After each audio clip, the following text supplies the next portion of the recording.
Comenzamos en Colombia, donde las autoridades capturaron a alias El Negro, cabecilla internacional en Perú de la banda criminal venezolana Tren de Aragua. Se trata de Manuel Antonio Barrios Cortés, de 35 años, conocido en el bajo mundo como alias El Negro. Su captura se realizó en pleno centro de Bucaramanga. Barrios Cortés es considerado el principal cabecilla internacional en Perú del Tren de Aragua y era solicitado por un juzgado de Venezuela por el delito terrorismo.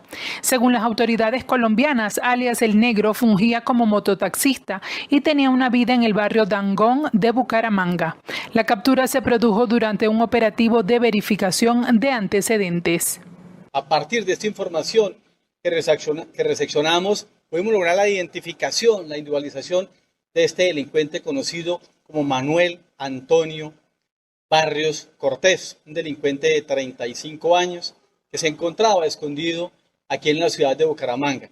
Hay que resaltar que esas estructuras criminales como los del sur, como los de San Rafa, como Claverianos, buscan a estos delincuentes para que cometan acciones ilícitas como lo reseñábamos anteriormente, como son homicidios selectivos, extorsiones o hurto calificado en la modalidad de raponazo. Este delincuente estaba residiendo en el sector sur de la ciudad de Bucaramanga, hacia el barrio Dangond, sector del Cristal, y hacia allí nosotros también, con la información importante que nos brindan los ciudadanos, hemos podido adelantar varias diligencias de allanamiento y registro y materializar esta captura tan importante para la convivencia y la seguridad ciudadana. Continuamos en esos compromisos, trabajando de manera conjunta con la Dirección Seccional de Fiscalías del Departamento de Santander y seguir capturando a estos delincuentes. En la vigencia 2025 hemos logrado la captura de más de 153 ciudadanos extranjeros. El top 5 de esos delincuentes que se capturan, el top número 1, se capturan por el delito de hurto calificado y agravado. Alias El Negro quedó a disposición de Migración Colombia. Y un nuevo plan terrorista fue denunciado por Diosdado Cabello, denominado Operación Aurora, con el cual, según él, se pretendía negociar la salida de Nicolás Maduro y en el cual asegura estuvo involucrado el expresidente de Brasil, Jair Bolsonaro. En rueda de prensa, Diosdado Cabello informó sobre el desmantelamiento de lo que calificó como otra operación terrorista con la que se pretendía atentar contra la seguridad de Venezuela desde el fuerte de Santa Elena de Guairén en el estado Bolívar. El funcionario indicó que existen varios detenidos que habrían participado en la operación Aurora, entre ellos el primer sargento Damián Alexander Rojas Díaz, y que tendrían vínculos con María Corina Machado. Cabello indicó que los detenidos en este supuesto plan terrorista tenían como objetivo generar condiciones para la negociación de la salida de Nicolás Maduro del poder, además de planear el secuestro del expresidente del Tribunal Supremo de Justicia, Michael Moreno. Aseguró además que Jair Bolsonaro, expresidente de Brasil, estuvo involucrado en la llamada Operación Aurora. ¿Por qué hablar de Aurora? Porque ahí es donde comienza todo. Esta es la persona que es detenido, Damián Alexander Rojas Díaz, es el primer detenido, alias Guay, o el seudónimo que él tenía dentro de su grupo. Porque nosotros venimos haciéndole seguimiento a una serie de declaraciones de voceros de este grupo terrorista que tienen presencia en los medios digitales, en las redes. Nosotros siempre hemos insistido también que detrás de toda esta operación ha estado activa la participación de gobiernos extranjeros. Ahí fíjense que este señor dice que fue extraído de la selva por un helicóptero del ejército brasileño. Brasil sabía lo que había ocurrido en Venezuela. Y el ejército brasileño se los lleva de la selva y los lleva a un sitio de otra ciudad, ahí los tienen 20 días y luego los liberan. Le dicen, no, se tienen que ir de Brasil. Mentira, es lo que él dice, nunca se fueron. El gobierno de Bolsonaro actuó operativamente en esa acción terrorista contra fuertes militares de Venezuela. Cabello también confirmó la detención del dirigente del Partido Voluntad Popular, Luis Omasa, por supuestos hechos terroristas. Hoy sus familiares exigieron conocer las condiciones de salud en las que se encuentra luego de ser detenido arbitrariamente este miércoles 12 de febrero en la ciudad de Caracas. A las puertas del Ministerio Público, Valeria Somasa, hermana del dirigente político Luis Omasa, narró los momentos que vivió durante su detención la tarde de este miércoles 12 de febrero. Me encuentro con 5 hombres vestidos completamente de negro, no tenían ningún tipo de identificación de seguridad del cuerpo del Estado. La camioneta que estaban utilizando era una camioneta civil, pero sabemos que es una camioneta que usan los funcionarios del gobierno. Incluso violentaron también el portón de la casa de al lado para poder entrar, hasta que lograron entrar. Se lo llevan y duraron 2 horas adentro unas personas, otras personas que llegaron, incluso una persona que estaba vestida de rojo. No sé qué estaban haciendo adentro, pero ya mi hermano se lo habían llevado. Entonces, ¿qué hacían esas 2 personas en su casa? ¿No? Primero, no sé dónde está, no sé de su vida, temo por su vida, temo también por las torturas que le puedan hacer, que pueda afectar su vida, y necesito y exijo que me digan en dónde está Luis Omasa.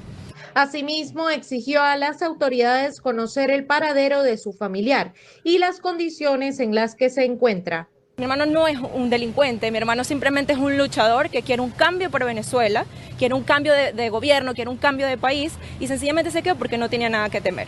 Entonces, por pensar diferente, lo han secuestrado. Entonces, no sé dónde está. Necesito saber en dónde está mi hermano, dónde está Luis Omasa. Quiero respuesta.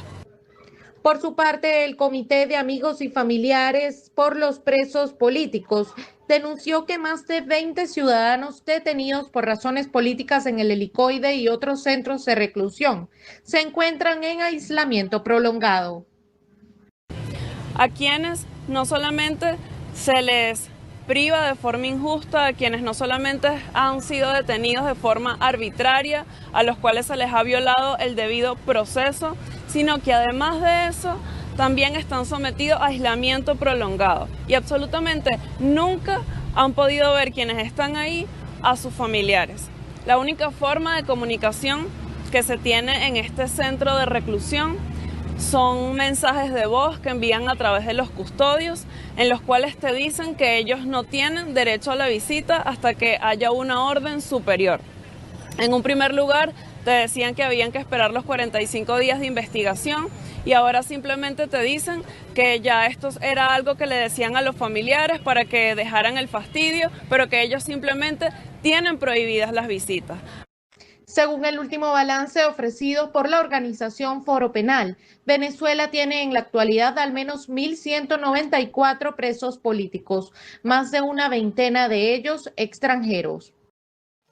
A propósito de la llegada de los primeros vuelos de deportación a Venezuela, expertos consultados por BPI-TV consideran que el país no reúne todavía las condiciones políticas y económicas necesarias para el retorno de los migrantes venezolanos. 2 aviones con casi 200 personas aterrizaron a inicios de esta semana en Venezuela, marcando el inicio de las deportaciones provenientes de Estados Unidos al país. Un hecho del que el régimen de Nicolás Maduro se ha mostrado complacido, pues confía en un nuevo inicio para las relaciones con el gobierno norteamericano. Arranca lo que pudiéramos decir, un primer paso en un esfuerzo. Venezuela asume la necesidad desde la diplomacia bolivariana de paz de construir una agenda de un nuevo inicio en relaciones históricas de respeto, comunicación y entendimiento con los Estados Unidos de Norteamérica.